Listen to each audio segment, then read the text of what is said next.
the biggest reveal in the trailer, the new playable character. Fans know who she is, but tell everyone who the new playable character is. Yeah, so in the first game, you play Corvo Attano, who is the royal protector wrongly accused of killing the Empress, out to clear his name and take down this the Loyalist conspiracy. The entire time, there's a 10-year-old girl who the game sets up may or may not be your daughter, who is watching you. And if you play ghost-like and you don't kill anyone and you're very stealthy, then she does drawings on the wall of her bedroom that present you as a father figure, and they're very calm. And if, by contrast, if you murder everybody and you play very violent, she's got like black crayon and she's doing these monstrous drawings. You're affecting her. And we've had so many players come to Raph or come to me or come to someone on the team and say like, wow, that moment where I walked into her room and I saw that drawing on the wall and I realized like an impressionistic child is watching how I handle the situation, and I changed my play style because of that. So anyway, long story short, there's something kind of magical about Emily for us in the game, and as soon as we finished Dishonored 1, we began talking about how what we really felt energy about was continuing Emily's story. What kind of person would she grow up to be? What kind of empress would she be? And as you find out in the game, what kind of outlaw would she be? Right. Speaking of growing up, she's clearly not the same age she was when we last saw her. How old is she now?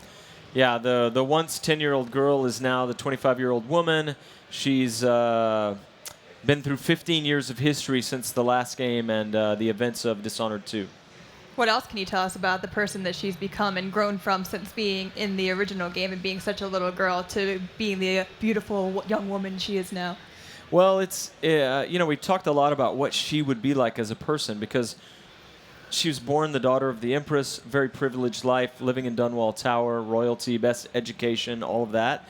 But she was very imaginative. In the first game, she's always talking about, someday I'm going to be on a sailing ship tracking whales and fighting pirates. And, she's an imaginative kid. But then this terrible thing happens where there's a political assassination. Her mother's killed in front of her. She's taken away by these people, rescued by Corvo. And so she's a person of privilege, but then who dealt with a big tragedy. And she's sort of marred by that. And then she spends the next 15 years raised and educated by Corvo Attano. And so that's kind of, she's a hybrid of those things. So cool. You could play as her for the entire game. Is that correct? Yeah, the way we set the new game up is that you start the game 15 years after the Rat Plague has ended, and you play for about the first 20 or 30 minutes as Emily. You get to kind of see a day in her life, and you get to see Corvo for the first time as a character moving around in the world. And then there's a dramatic, pivotal event that happens, and from that point, you choose to finish the game as either Emily or pick it up as Corvo. And for the rest of the game, you're either Emily Kaldwin or you're Corvo Attano. You saw that in the trailer that they introduced some new powers. Do you want to lead us into those? Can we take a look at those again? Yeah, so what you saw there is Far Reach. Emily doesn't have Blink. Blink was a signature power in the first game.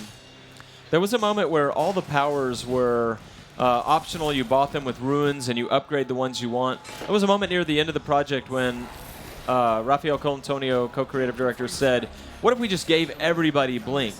And it transformed the game. It was a signature mechanic. But so for Emily, it was kind of a bold call for us to say she doesn't have Blink. She's going to have Far Reach, which allows you to upgrade in many different ways. You can use it to pull yourself across. You can stick to walls. You can yank people toward you and assassinate them in midair. You can do different things with it. It's as cool as Blink, but mechanically different. And at the end of that video, we saw another power she has called Shadow Walk that we'll be talking more about in the future.